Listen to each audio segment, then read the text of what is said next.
nangyari po sa inyo? Tinanggal po kayo? Hindi na po nila kami pinaparenew po, sir. Tapos yung ID tsaka ID namin, sir, kinukuha nila. ID nyo, kinuha? Opo, sir. Tapos yung pinakapundo namin, sir, ayaw nilang ibigay yung sahod namin kasi pag hindi po namin isurrender yung ID po namin tsaka ATM, sir. Okay. Ibayad po namin yun, sir. Inoperan lang po kami ng 10K, sir. Tapos sabi po nung attorney, sir, ng WL po, yun daw po yung kaya lang po daw po na maibigay ng WL daw po sa amin. 10K po bawat isang tao po sa amin, sir. Samantalang ilang taong kayo niloko? Opo, sir. Sa sweldo ninyo? Wala po kaming mga benefits doon, sir. Yung overtime namin, sir, wala pong bayad. Saka wala pong 13-month fee, sir. Pinapautang pa po kami ng mga product nila na malapit na pong may expired, sir.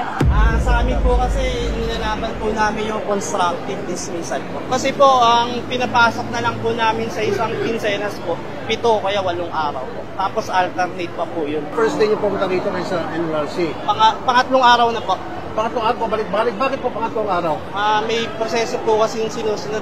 Kaya po ako nandito ngayon dahil ako po yung bagong committee chair ng Labor sa Senado. Kaya gusto ko makita yung kalagayan niyo po, yung mga complainant. Company po namin dati, sir, hindi naghulog ng benefits. 7 months na po. Pero nagbabawas po. Nagbabawas po sila, sir. So ano ginagawa sa inyo po ng Shopee? Bali, kami po yung mga nagsusort ng mga parcel doon. Okay. Ngayon, tuwing gato po, kinakaltasan po yung mga kasama namin ng claims po. Bakit po kayo- Ayan sabi daw po, mga nawawala daw pong parcel. Wala naman po nilalabas yung mga kasama po Walang namin. pinapakitang ebidensya. Wala po. Basta sabi lang po, ibinaba po ni Shopee sa amin, kaya idididak po namin sa inyo. Pero on-site po kayo, doon kayo trabaho sa Shopee mismo. Opo, doon po sa warehouse po mismo ni Shopee. O di ba pagpasok niyo, in-inspection kayo? Yes po. Paglabas niyo, in-inspection kayo? Opo. O paano kayo makakuha? Yun nga po eh, kasi ano daw po yun eh, tawag dito kung nadala na daw po sa ibang lugar, kasalanan daw po nung nagtrabaho na yung pumaril yung parcel, siya po yung dididakan. Bali napakarami po namin, sir. Ilan po kayo? 149. Morning po. Sorry po sa biglang pagpunta ko rito. Talagang intentionally I came here unannounced because I want to see the situation sa baba, particular na kung ano yung experience ng mga manggagawa at nakita ko po masakit sa dibdib. Nung marinig ko yung mga hinaing nila and marami sa kanila pabalik-balik na, meron sa kanila 4 times na and then another 2 or 3 times sa dole, kumbaga 6 times na sila nagpabalik-balik. So naintindihan ko bakit maraming mga manggagawa na nagsasawa, napapagod na lang, hindi na tinutuloy yung reklamo, yung iba pupunta ng abroad, so yung reklamo na nawawala dahil sa napakahabang proseso, tinatamad na sila. Maybe pwede natin paiksihan yun?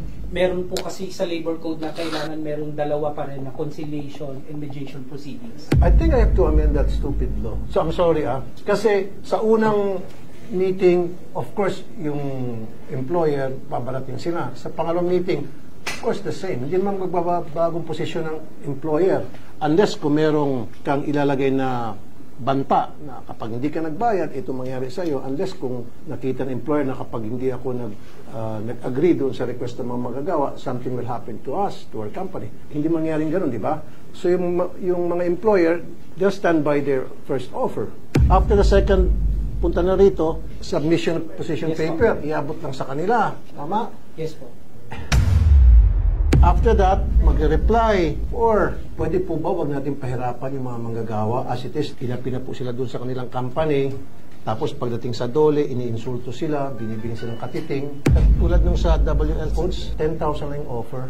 Of course, tatanggihan nila yun. So pagdating dito, pabalik-balik sila. Sir, paano natin mapaiksi yung proseso, sir? So sa unang conference sa dole, ang tawag po doon ay Sena. Tama? Yes po, single entry approach po. Mag-uusap yung employer at yung employee. Yes po. Yung employer may kasamang abogado. Hindi po bawal, pero Hindi bawal. At ang employee, walang abogado.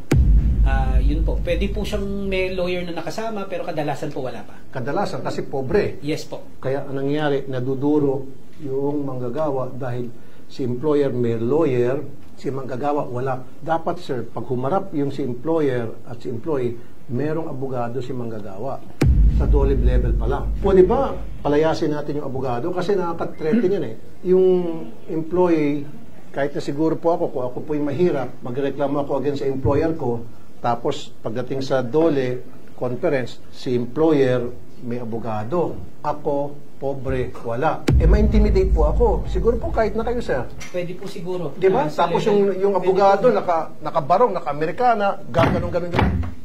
Usually- Kamay, we have to come up with a legislation na ipagbawal. Dapat employer-employee lang. And then, arbiter. Pwede po. Senator, samantalin na po namin, magpapatuloy po kami ron. Kasi po, yung mga arbiters po namin, ang tinatanggap na kaso on a monthly basis is mga average around 27 cases per month.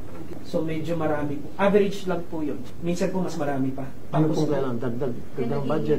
ang regular courts po, nasa 11 staff. Kami 2 lang po. Short-handed kayo. Totoo po yun. Sir, ang ginagamit po namin additional na staff na yung GIPs, Government Internship Program. Yun po para pang ano lang, pang Ay, hindi effective yun kasi wala silang experience. tulong lang po talaga yun, yung mga staff. Clerical lang po. May mga insidente po na nanalo na sila di sa LRC sa arbiter and then yung sheriff papahanapin na po yung properties itong kumpanya. All of a sudden, itong kumpanya parang lumito na bankrupt. Yung pala, inigipat lang sa ibang pangalan, yung company. Actually, ngayon po, paano po na-address kasama yung po issue yun dun sa rules na dinadraft po namin. Medyo mahigpit po kasi talaga ang batas regarding yung, di po ba, ang rule is that separate personality yung mga korporasyon. Pero ngayon po, pag halimbawa meron po kaming mga indicators na nakikita na talagang tinayo yung pangalawang korporasyon para lang taguan yung obligasyon ng unang corporation, then pinipierce na po namin yung corporate veil nun. Tapos pwede po kami mag-execute doon sa Okay. Is it possible mag-put up ng ban ang lahat ng company? Lakyan natin yung ban, especially kung ikaw nasa manufacturing at depende sa dami ng mga empleyado mo. Bad na para kung halimbawa ikaw ay nireklamo ng iyong mga manggagawa dahil ikaw ay balasubas, doon ibabawas. Ban po namin ngayon, appeal ban. So pag halimbawa natalo ko po sa baba, bago ma-perfect yung appeal mo paakyat sa commission, kailangan po mag-put up ng ban equivalent to the amount of the award. Okay, bakit po marami pa rin pupunta sa programa ko na nanalo na sila sa NRC, meron ng final executory at walang nakikita na property. Yung iba po, meron kasing instances natalo sa arbiter, hindi na po mag-aapela. Doon pa lang, sa level na yun, magsisimula na sila magtago. Baka po pwedeng yung sa... Alam ba, ang marami yung kaso sa amin dito yung sa security agencies. Ang nangyayari po kasi usually, halimbawa po, yung mag-asawa, no? Yung lalaki po yung may-ari ngayon, natalo po sa kaso sa amin. Mawawala po bigla yun. Tapos ngayon, yun ang babae or yung asawa na ang biglang may-ari ng kumpanya. Pag natalo na naman uli sa amin yun, anak na ang may-ari ng kumpanya. Tapos transfer. Ang bilis pong makakuha ng lisensya roon. Why don't we do it? Lahat ng mga kumpanya na nireklamo at nasa NLRC, merong publication for everybody to see.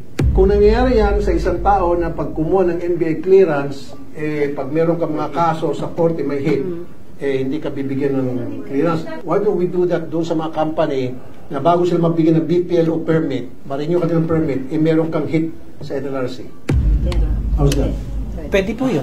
Siyempre, nag-request ako sa inyo, lagay, walang kapalit. Yung kapalit nung nilalaban ko kayo sa budget. Salamat po. Para nga maging effective kayo. Para maging possible yung request ko. Kasi request ako ng request, tapos wala naman akong binibigay sa inyo ng armas. Yung armas na yun, yung meron kayong budget. Sige po. So, ito po yung mga personnel namin sa Sena na walang plantilla positions, puro ano. Ito na pag-usapan natin, walang Yes, plantilla. wala. Okay, libreng abogado. So meron sa PAO. Yes, meron kami po. So meron palaging PAO lawyer. Yes. Nagbawa po kami sa PAO, sir. Ilang PAO lawyer? Dalawa ang pinapadala ng PAO. Kaya ba yung dalawa? Kulang. Kulang po. Ito po, magandang hapon. Kanina po sa baba, kausap ko mga taga-Shopee.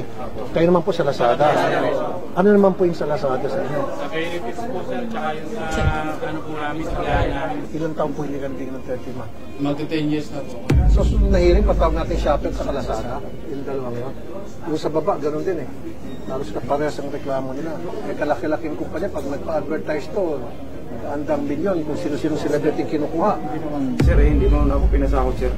Dahil nagpapalipat po ako, sir, ng biyahe, sir, dahil medyo tagilid ako doon. Yung mga kasamahan ko, mga driver, sir, dahil gumagamit sa kwarto namin sa... Gumagamit? Opo, sir. Anong binamanehan niyo po? Dump truck po. Inasign po. Delikado, jump truck, tapos nakaganon.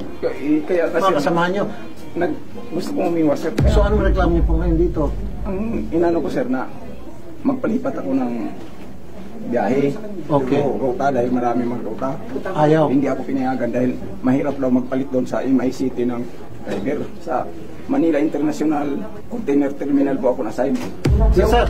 Kaya ko yan. Pagalitan natin yung tracking company niya. Bigyan mo yung pangalan ng kumpanya, tapos tatawagan po namin yung Bureau of Customs. Salamat po, Idol. Sige po, sir. Ano po yung naging takbo ng proceedings mo kanina? Nung una po, nag-offer po yung mga complainants, mga 100,000 above kasi medyo yung based Tama sa lang. tenure po. Tapos po, nag-counter offer medyo mababa po talaga. Medyo significantly mababa po yung... So ngayon, pangalawa, pangalawa po yung conference po na nag-counter offer po yung respondent. So, filing na po ng position paper. yung counter offer, insulto. Medyo mababa po. So sino pong gagawa ng position paper nila? Public Attorney's Office po. On the basis of their position paper, dun po gagawa ng decision po. Kasi para pong default na po yung respondent, hindi po nag-appear po 2 beses. O dapat pag hindi nag-appear, di panalo na sila sana. Ano, sa... Dalawang ulit na nga po most like. Ano po, Sayang, submission pamasahe po nila. ng... Yan yung sinasabi kanina, Commissioner. Wala nang chance yung kalaban na i-counter. Correct. Okay, sige. Para hindi na sayang yung pagpunta-punta na dito.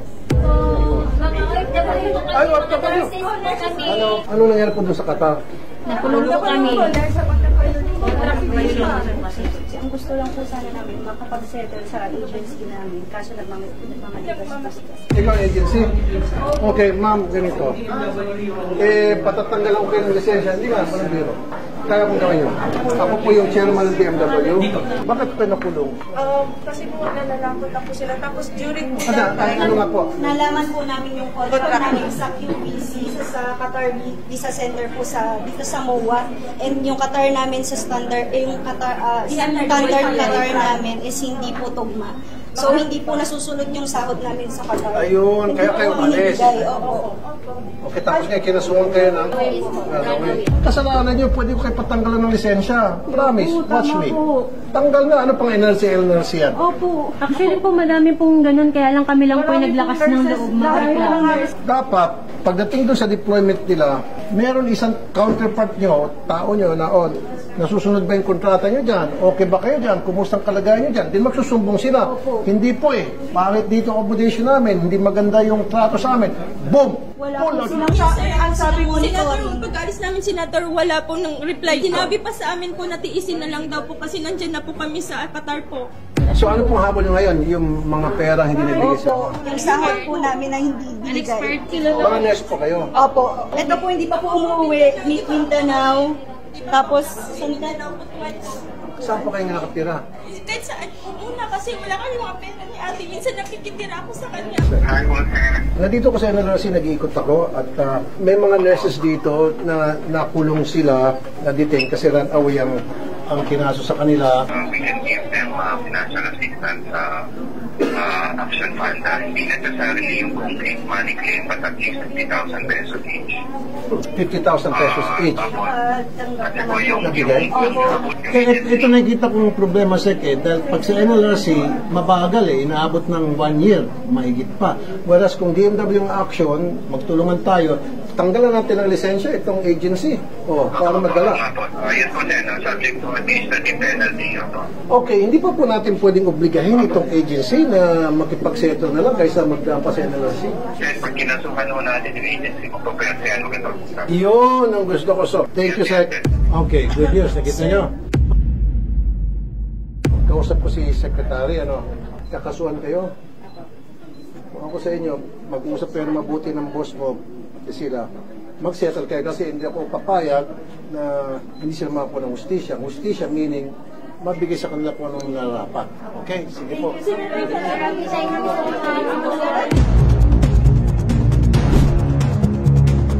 Dito po yung filing ng kaso. Ito po yung pag nagdadakit po sila po yung nagsasampa ng complaint.